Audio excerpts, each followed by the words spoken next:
शंभो शिव शंभो शंभो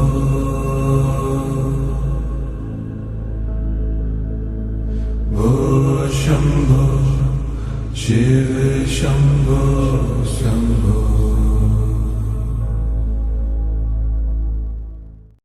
नमस्कार, कैसे हैं? अच्छे होंगे ये मुझे उम्मीद है। Welcome back to my YouTube channel the White Thought. और द वाइट थॉट देखने वाले सभी दोस्तों को आपके दोस्त संजय का नमस्कार। दोस्तों, आज हम आपको लेकर चल रहे हैं उस जगह जो प्राचीन से भी प्राचीन जगह है। आपने उत्तराखंड में नाम सुना होगा जागेश्वर जी का। हम आपको आज लेकर चल रहे हैं वृद्ध जागेश्वर जी। वृद्ध जागेश्वर जी कैसे अवतरित हुए पिंडी के रूप में, वहाँ पूजा अर्चना का क्या विधि विधान है, वहाँ तक आप कैसे पहुँच सकते हैं, आपको दिखाते हैं हमारे आज के इस ब्लॉग वृद्ध जागेश्वर में।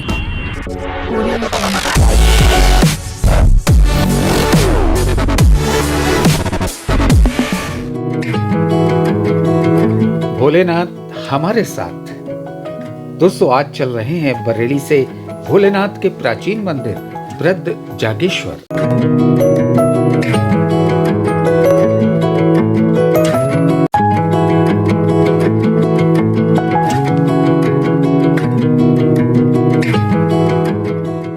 वृद्ध जागेश्वर जाते समय पर्वतों के पूजनीय गोलू देवता का ये मंदिर विश्व प्रसिद्ध है।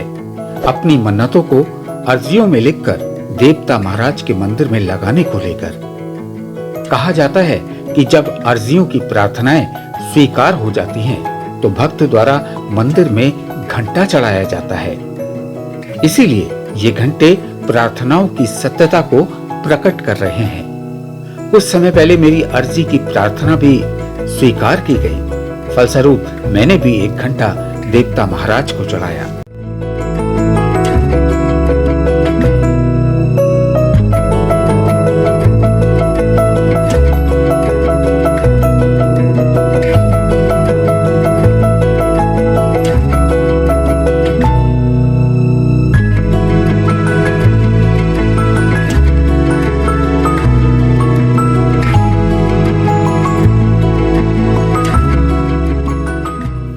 अल्मोड़ा से घाट के रास्ते में पनुआ से आगे वृद्ध जागेश्वर जाने के लिए आरतोला मोड़ से आगे ये सड़क कटती है, जो बांझ, बुरांश और काफल की गहन वन संपदा से भरी पड़ी है। यहाँ की धरती हरी भरी, सीढ़ीदार खेत, छोटे बड़े झरनों से भरी पड़ी है।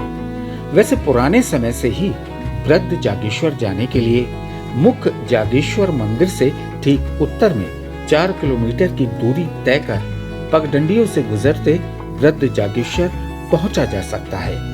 यहाँ आसपास घने जंगल हैं। जंगलों में पशु पक्षी और जानवर भी हैं। वृद्ध जागेश्वर यहाँ से सुबह जाकर शाम को अपने वाहन या ट्रैकिंग के जरिए भी विशिष्ट परंपराओं के साथ अल्मोड़ा वापस आया जा सकता है।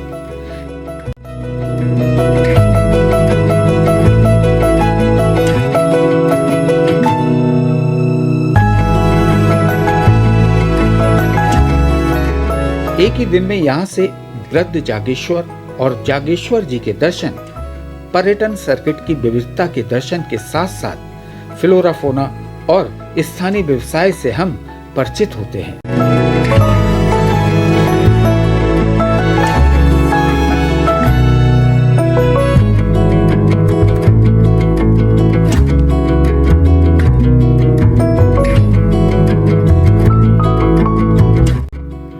देखिए, ये रास्ते में मैं जा रहा हूँ जागेश्वर जी और वृद्ध जागेश्वर।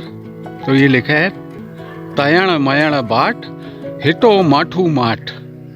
अब इसका मतलब जहाँ तक मैं समझ रहा हूँ, तेरी मेरी बात हिटो माठू माठ, इसका मतलब नहीं मालूम भाई। आप लोगों को अगर पता हो तो कमेंट सेक्शन में जाके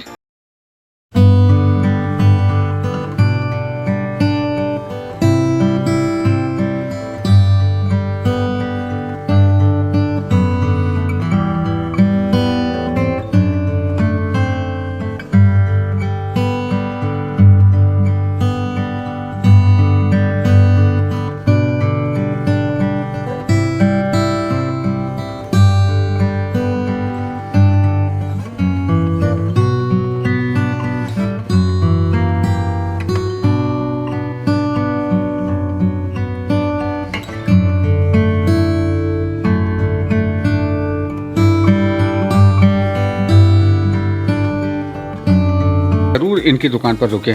और ये इनका भतीजा, आप अपना नाम बताइए, कौन से स्कूल में पढ़ते हैं ये भी बताइए। मेरा नाम हिमांशु पांडे और मैं स्कूल सरस्वती शिशु विद्या मंदिर पन्नानवाला। अच्छा, तो भोजन करने से पहले एक मंत्र पढ़ा जाता है शिशु मंदिर में। हाँ, वो क्या है? अन्य ग्रहण करने से पहले विचार मन में करना। अच्छा, पूरा आता है? अच्छा, कराग्रे वश से आता है? हाँ। कैसे होता है? हाँ, पढ़ के बताइए।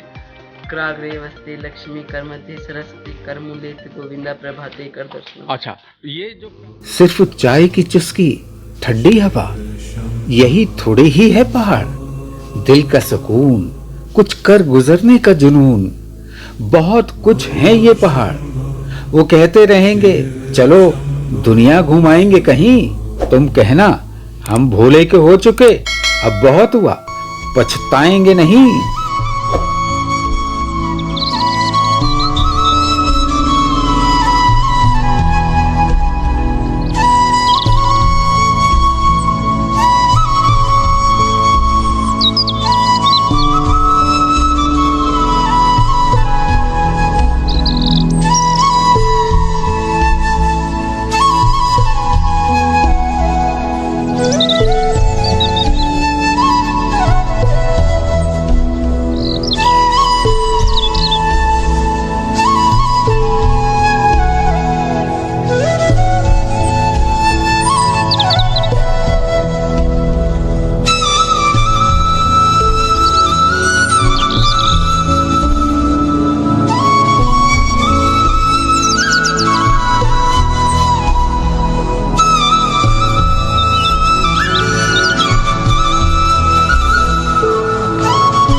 ये प्रसाद की दुकान है।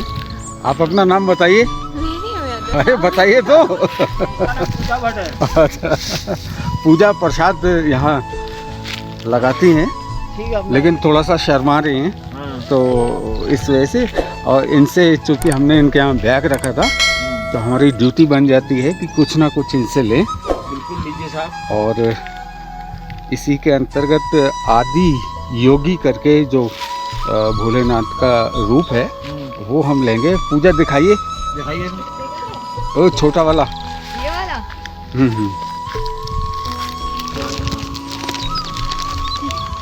आप अपना नाम बताइए। बता, पूजा भट्ट करके। पूजा भट्ट, एक तो वो फिल्मों में आती हैं, वो तो नहीं है आप। चलिए चलिए चलिए।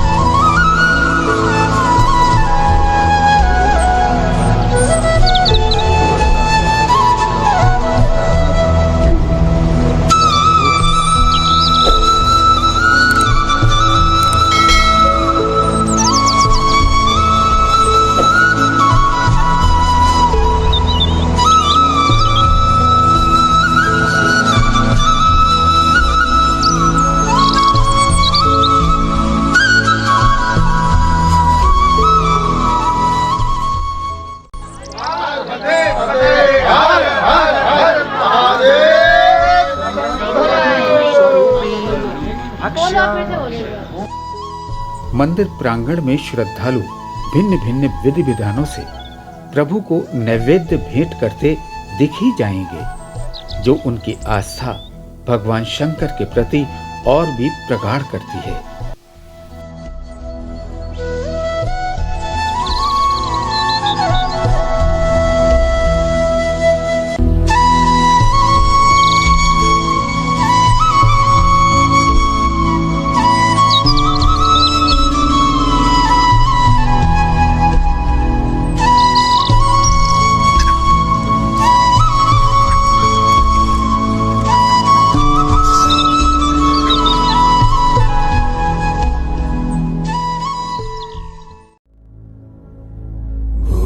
शंभो शिव शंभो शंभो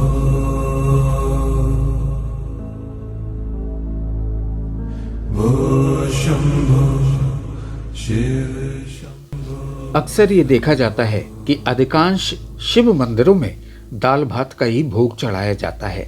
पर यहाँ वृद्ध जागेश्वर में विष्णु जी के रूप में प्रभु शिव शंकर को मालपुए का भोग दिन में एक बार अर्पित किया जाता है। विष्णु भगवान के रूप में शिव को पूजे जाने से यहाँ बलि नहीं होती, साथ ही नारियल भी नहीं तोड़ा जाता। खाकरी गांव के भट्ट ब्राह्मण वृद्ध जागेश्वर मंदिर में परंपरागत रूप से पूजा अर्चना कराते हैं।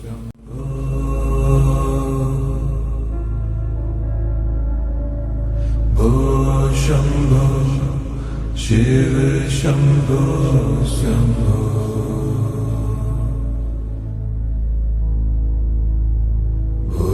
शंभो शिव शंभो शंभो।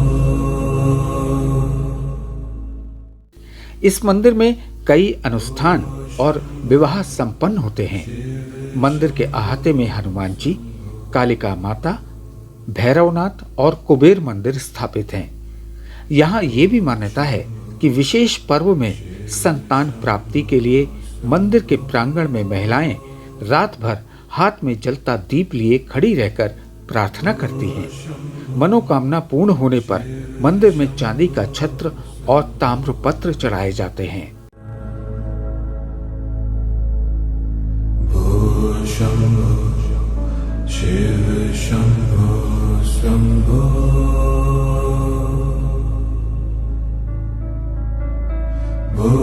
शंभो शिव शंभो शंभो। जय भोलेनाथ ब्रज जागेश्वर महादेव की जय। मैं ब्रज जागेश्वर पुजारी चंद्रवल्लभ शास्त्री और हरिद्वार से मैंने पढ़ा है शास्त्री ज्योतिषाचार्य उपग्रह उपग्रह सारी चीज़ें वेदाध्ययन हरिद्वार से करा है। तो हमारे जो कुल देवता हैं ब्रज जागेश्वर महादेव, यहाँ पर हमारे कुलों से सेवा होती आ रही है, हमारे बुजुर्गों से सेवा यहाँ पर होती आ रही है। तो यहाँ का जो विशेष महत्ता या महात्म्य और जो पौराणिकता यहाँ पर है उसका ऐसा है कि वो 7वीं सदी की बात है। तब भारत और नेपाल एक ही था। तो ये पैदल मार्ग था यहाँ पर। नेपाल के राजा उदयचंद जो हैं एक बार अपने हाथी घोड़े इत्यादि के साथ यहाँ से कहीं लड़ाई लड़ने के लिए जा रहे थे। तो रात को यहाँ आगे एक फील्ड है, विश्राम स्थली थी। तो रात होगी राजा को, तो राजा यहाँ पर रुक गया। रात को रुका। जब तो सुबह मॉर्निंग टाइम जिस समय ब्रह्म मुहूर्त करते हैं उस समय राजा को एक लिंग दिखाई दिया, एक ज्योति पृथ्वी से निकली थी। तो राजा सुबह उठे कि उन दिनों राजा के साथ राजगुरु चलते थे। अपने गुरु से पूछा राजा ने कि हे महात्मा, हे गुरुजी, मैंने रात को ऐसा ऐसा सपना देखा, इसका क्या फल होगा? तो गुरुजी ने दिशा बताई। उन्होंने कहा तो आपका सपना जो है सत्य होगा। तो राजा यहाँ को आए तो यहाँ देखा उन्होंने पृथ्वी से एक ज्योति प्रकट हुई। वो ज्योति के नजदीक राजा पहुँचे तो उसके नीचे एक लिंग था। वो ज्योति एक बूढ़े बाबा के रूप में परिवर्तित हो। राजा ने पूछा आप कौन है, क्या है, क्यों मुझे दर्शन दिए? तो भोलेनाथ ने कहा मेरा यहाँ पर रुद्र रूप है, मैं यहाँ विष्णु जी की उपासना कर रहा हूँ। आपके पूर्वजों ने मेरी बहुत तपस्या की थी, इसका फल है। तो आपको दर्शन हो गए हैं, आप वरदान मांगो। जब भगवान प्रकट हो जाते हैं तो वरदान देते हैं। तो भोले राजा ने कहा कि मेरी एक आध लड़ाइयाँ हैं, अगर मैं जो कार्य करने जा रहा हूँ जीत गया तो आपके आदेश का पालन करूँगा। तो भोलेनाथ ने कहा हमारा जो लिंग है, जो शिला है, इसको ऐसी ढक देना आप। भोलेनाथ अदृश्य होगी। तो राजा उस लिंग को ढक गया। बाँस की पत्ती, दीमक की मिट्टी लगी थी, उसको ढक गया। उसके बाद राजा का कार्य तुरंत हो गया। राजा फिर यहाँ पर आए, उन्हें ब्रज रूप का ध्यान किया। भोलेनाथ से पूछा कि आपने बारे में सारी चीज़ें बताओ भोलेनाथ, आपने यहाँ पर जो है तपस्या विष्णु जी की क्यों की? तो भोलेनाथ ने कहा कि मैंने जब यहाँ पर विष्णु की तपस्या की, मैंने देखा कि संसार में जो स्त्रियाँ जिनकी संतानें नहीं होती हैं या किसी की संतानें जो हैं बीमार रह जाती हैं, उनके लिए जो है भगवान भोलेनाथ ने यहाँ पर विष्णु जी को प्रकट किया। विष्णु जी यहाँ पर प्रकट हुए तो विष्णु जी ने कहा हे देवों के देव महादेव, क्योंकि भगवान भोलेनाथ विष्णु जी भोलेनाथ को जपते हैं, दोनों एक ही हैं, इनमें कोई भेद नहीं है। तो भोलेनाथ ने विष्णु जी से कहा कि संसार में जो महिलाएं कष्ट में रहती हैं, आप यहाँ लड्डू गोपाल में मुझे दर्शन दो। तो विष्णु जी ने यहाँ पर लड्डू गोपाल में दर्शन दिए भगवान भोलेनाथ को। फिर भोलेनाथ से ने मांगा, उनने कहा कि संसार में जो महिलाएं जिनकी संतान कहीं नहीं होती हैं, डॉक्टर भी उसको फेल कर देता है, लिख देता है, तो यहाँ पर जो है रात्रि जागरण होता है। शिवरात्रि को महिलाएं यहाँ पर अखंड दिए जलते हैं और पिलरों के सहारे खड़ी रहती हैं। तो सुबह उनको वरदान दिया जाता है। तो वो 7-8 साल 9 साल 10 साल जो भी महिला जिनकी संतान नहीं हुई है उनको यहाँ से पुत्र रत्न की प्राप्ति हो जाती है। फिर भोलेनाथ ने उस लड्डू गोपाल के रूप में जो है भगवान विष्णु की पूजा करी यहाँ पर। अखंड दीपक 7वीं सदी से ही यहाँ पर विराजमान है, जो आप अंदर देखोगे। और विष्णु जी के शिव शालिग्राम यहाँ पर विराजमान है। भगवान शिव जी ने यहाँ पर मालपुए का भोग खिलाया विष्णु जी को, भोग में लगता है जो लड्डू गोपाल में लड्डू जो खाते हैं वो मालपुआ बना के खिलाया भोलेनाथ ने। उसके बाद जब सारी व्यवस्थाएं यहाँ पर होगी, राजा के द्वारा मंडप बन गया, पत्थर की खान नीचे थी, पत्थर बन गया, क्योंकि इसमें जो है 5-5 6-6 7-7 कुंटल का एक पत्थर है। उन दिनों यहाँ बाँस की झाड़ी जंगल था, लेकिन उतने ऐसी कृपा हुई भोलेनाथ की, सब राजा के सैनिकों में ऐसी ताकत आ गई तो उन्होंने मंडप तुरंत तैयार कर दिया। अब सब कुछ हो गया, मंडप बन गया, शिला बन गई, नंदी स्थापना होगी, गणेश जी की पूजा होगी, सभी गणेश जी स्थापित हो गए हैं, सभी कुछ हो गया। तो उसके बाद पूजा कौन करेगा? तो यहाँ के पंडितों की पूजा कराएगी। यहाँ पर पूजा कराएगी तो पूजा स्वीकार नहीं हुई, अभद्र होने लगी, भोग नहीं लगा। तो उसके बाद फिर राजा ने प्रार्थना करी भोलेनाथ से। उनने भोलेनाथ से कहा कि हे भोलेनाथ, आपने दर्शन भी दिए, सब कुछ हो गया है, लेकिन पूजा करेगा कौन? इसके बारे में आपने कुछ नहीं बताया। तो भोलेनाथ ने कहा कि जो रावण के पिताजी से विश्रवा, उनके अंश जो हैं दक्षिण भारत में, वहाँ के जो पंडित हैं उनको आप यहाँ, वही मेरी पूजा के अधिकारी हैं। तो उसके बाद हमारे 4 पंडित आए थे, वहाँ से 4 लोग आए थे, हमारे पूर्वज आंध्रा के भट्ट लोग। तो जब उनसे पूजा कराई यहाँ पर तो तुरंत पूजा स्वीकार हुई। तो भोलेनाथ प्रसन्न हो गए। तब राजा ने जो है ये हमको एक गांव दे रखा है फ्री में नीचे, जहाँ पुजारीगण रहते हैं। इस समय तो 50 परिवार हो गए हैं। और भी गाँव में राजा ने कोई बेलपत्र की व्यवस्था समझती, किसी को घी की, किसी को चावल तेल इत्यादि सभी। कोई सेवक चमुआ, इधर चमुआ कहते हैं, वहाँ के पांडे लोग जो है यहाँ पर सेवा करने आते हैं। ये सारी व्यवस्था हो गई यहाँ पर। उसके बाद जो है लोगों को फल मिलने लग गया। पुजारी की व्यवस्था है यहाँ पर, सुबह 5 बजे आरती, दिन में भोग लगता है, शाम को आरती के बाद कपाट बंद हो जाते हैं, दिन में भोग में कपाट बंद होते हैं।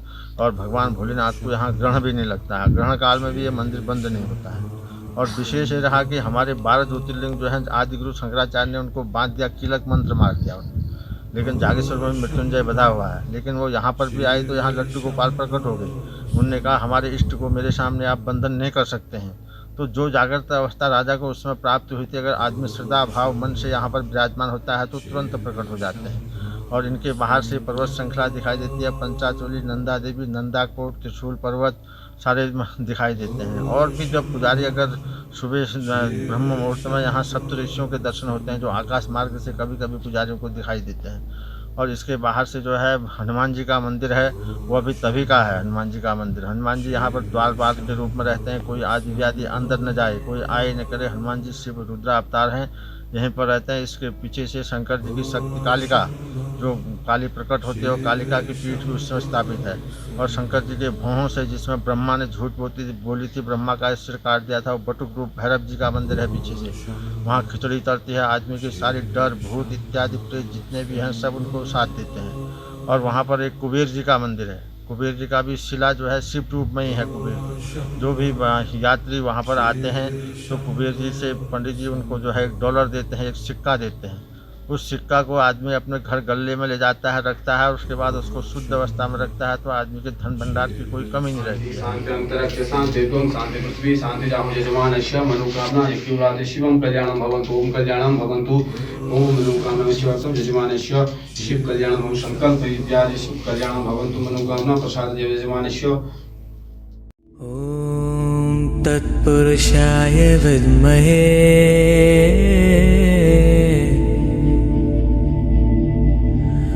महादेवाय धीमहि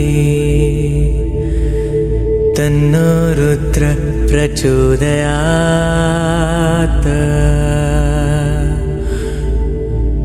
हो तन्नो रुद्र प्रचोदयात्।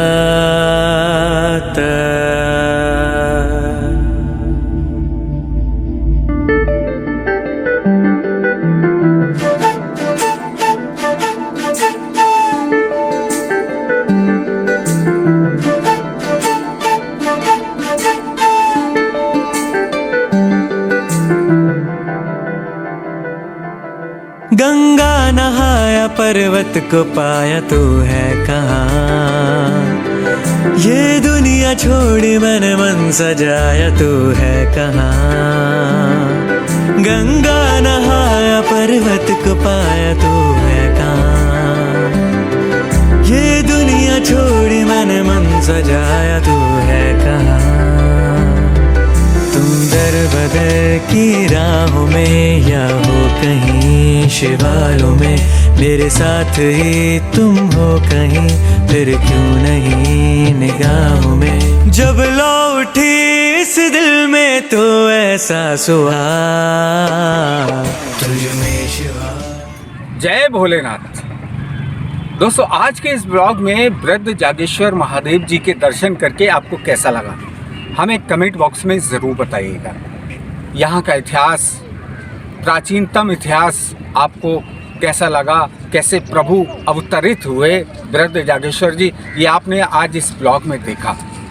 एक ऐसे ही किसी और महादेव जी के मंदिर में आपसे मुलाकात करेंगे बहुत जल्दी ही। तब तक के लिए अपने दोस्त संजय को क्या दें आज्ञा। नमस्कार, जय भोलेनाथ।